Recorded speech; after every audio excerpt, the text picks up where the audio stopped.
Hulk comprando um apartamento de 30 milhões de reais. Isso sem falar nas últimas do mercado, bastidores, finanças e Guilherme dos Santos cogitando deixar a Vila Belmiro. Fala aí pessoal, sou Jorge Nicola, bem-vindos a mais um vídeo do canal, sempre bom ter vocês por aqui, sempre dê tempo de pedir para deixar like, se inscrever no canal e ativar as notificações. Bora direto pro giro de notícias. Quero saber se você tem alguma mínima ideia de em que lugar está o Campeonato Brasileiro entre os campeonatos nacionais que mais arrecadam no mundo. Acertou quem citou o Brasil como o 7º colocado. O Campeonato Brasileiro da Série A está atrás das 5 maiores ligas da Europa e também da Major League Soccer.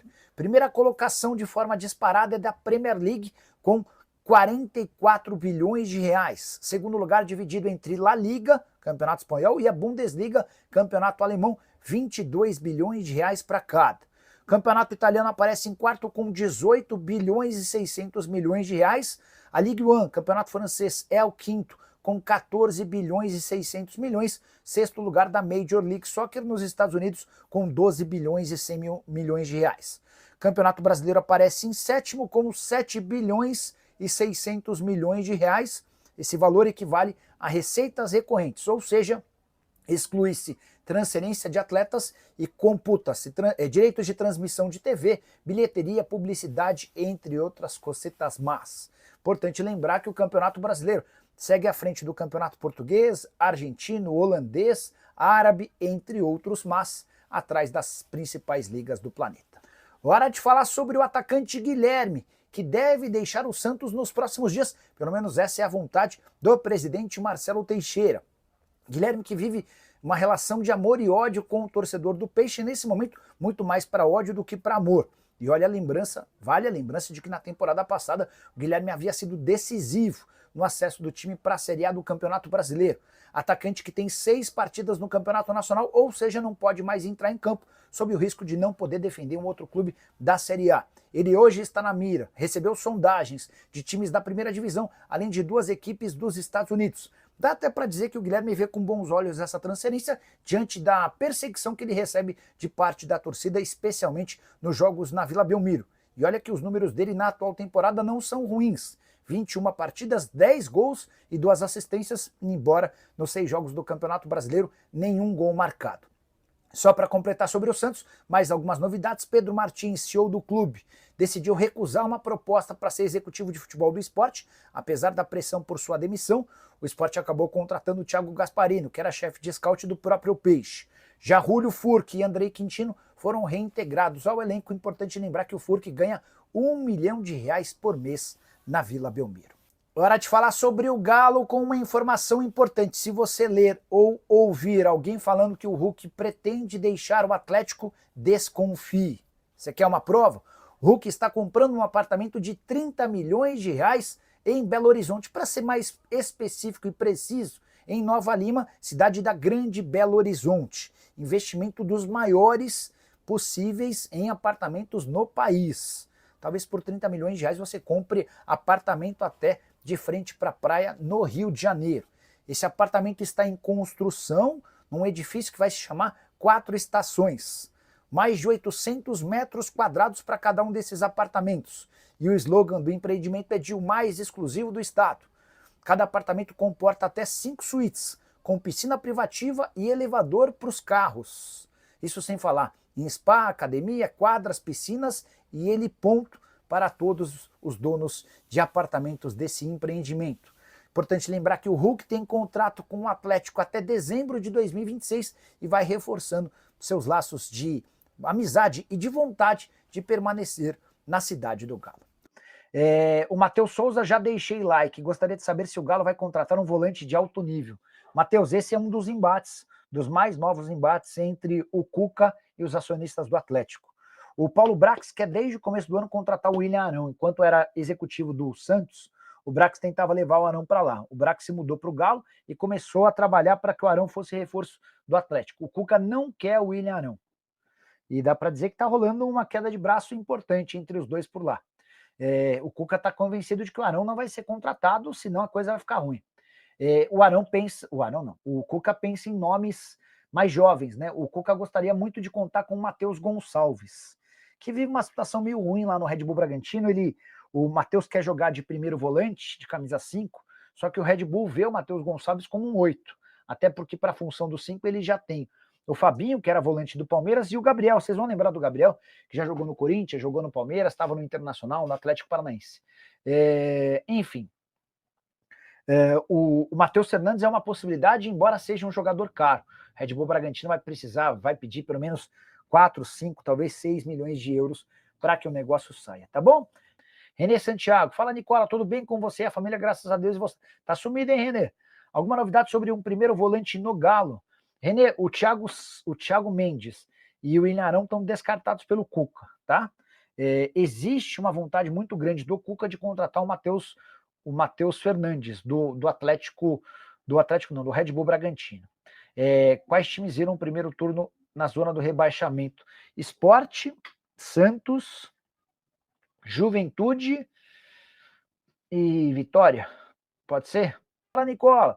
Volante está difícil, mas tem algum zagueiro na mira do Galo? Abraços. O Paulo, os caras falam muito de R Mina.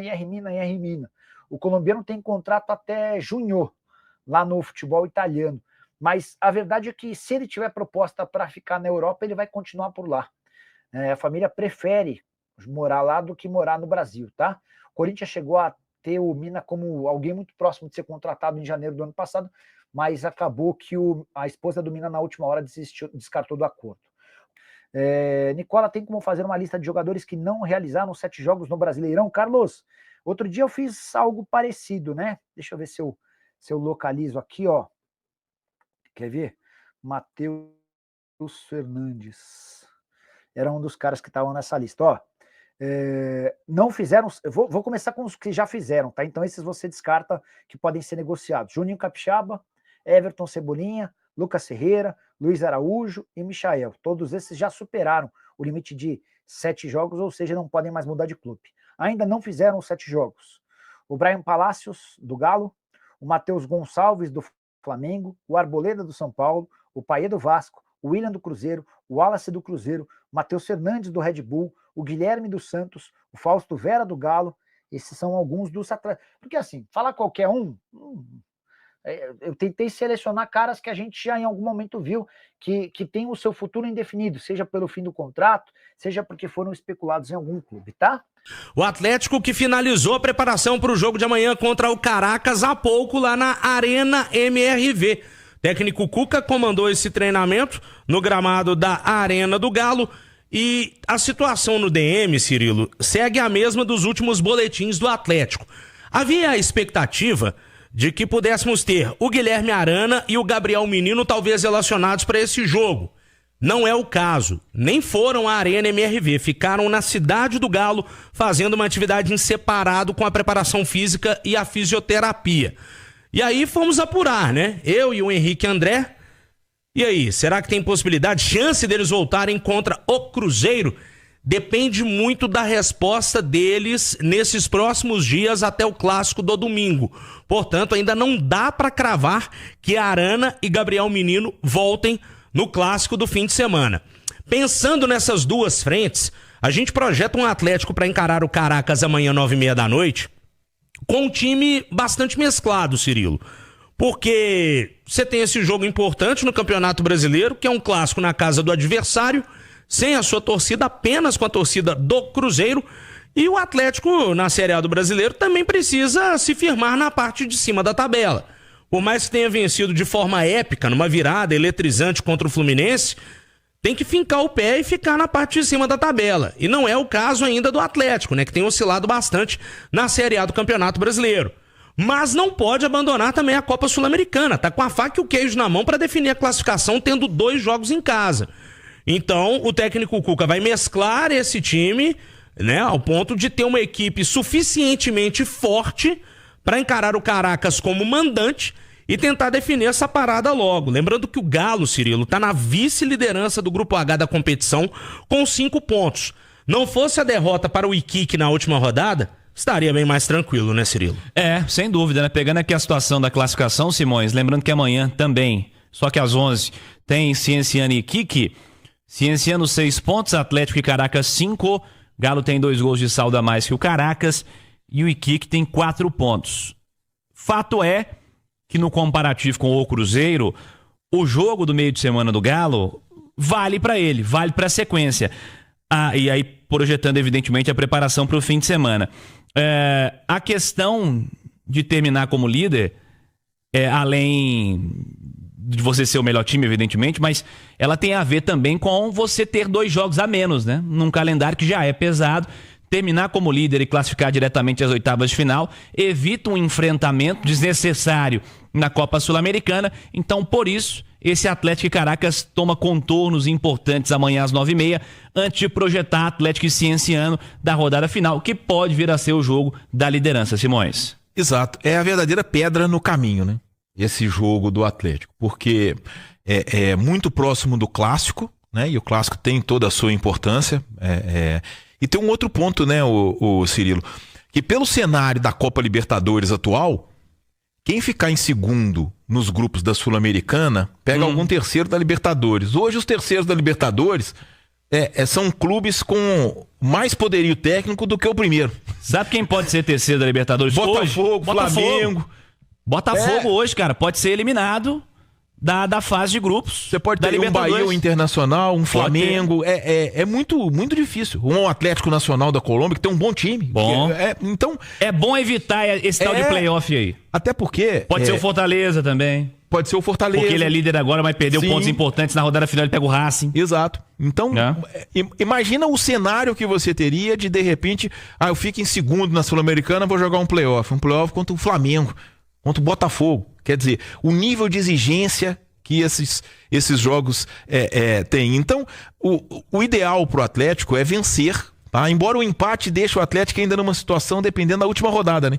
Porque eu acho que o saldo de gols do Galo, ele é bem melhor do que o do Cienciano, por causa daquele 4-0. É melhor, não é bem melhor não. 3-2. 3-2. Então dependeria do placar do Cienciano hoje, né? Sobre o... Amanhã. Sobre o Iquique. E o ruim é que o jogo é depois, né? Então o Cienciano vai praticamente jogar sabendo o resultado do Atlético. Mas de toda forma, eu acho que a diferença técnica do Galo pro Caracas é significativa, e mesmo que use uma formação alternativa ou até reserva, mesmo assim entrará em campo como favorito. Mas para poder fazer valer o favoritismo, tá? Vai ter que ter o espírito que teve em grande parte do jogo contra o Fluminense, né? Se entrar com o espírito do jogo contra o Iquique, aí a tendência é que dê ruim de novo. Essa superioridade técnica, financeira, enfim, dos brasileiros aí na Sul-Americana, o desempenho é tão vergonhoso dos brasileiros na competição que me fez mudar de pensamento no decorrer da competição. Tanta gente passando aperto desnecessário aí. Você tem o Vasco terceiro colocado, o Fluminense é segundo colocado, Cruzeiro eliminado, Grêmio segundo colocado, Corinthians terceiro colocado, Vitória terceiro colocado, o Atlético no momento segundo colocado. Então, essa história do protagonismo dos brasileiros aí não veio se justificando no campo, não. Faltou comprometimento na Copa Sul-Americana para quase todo mundo. Na minha opinião, sobre a Sul-Americana, eu acho que os clubes brasileiros, né, no modo geral, não só falando do Atlético, mas subestimaram o nível da competição e dos adversários, né? Como os brasileiros vêm dominando essas competições, tanto da Sul-Americana e Libertadores nos últimos anos, acredito que pelo investimento maior que os clubes brasileiros têm, né, em comparação aos seus rivais da América, eu acho que os times brasileiros pensou, né? Podemos vencer a qualquer momento, se classificar a qualquer momento. E acabou que não foi isso meio que aconteceu, né? Como já tivemos aí o nosso rival já eliminado, tem outros clubes também com risco de eliminação, inclusive até o próprio Galo, mas o Galo só depende de si para poder se classificar até em primeiro lugar, né? Dependendo. Então, dá para poder passar tranquilo, né? Só depende de si, né? Mas eu acho que os clubes brasileiros subestimaram a Sul-Americana nesta temporada. Eu quero a sua opinião nos comentários. Não esquece de deixar like no vídeo, se inscrever no canal e ativar o sininho de notificações.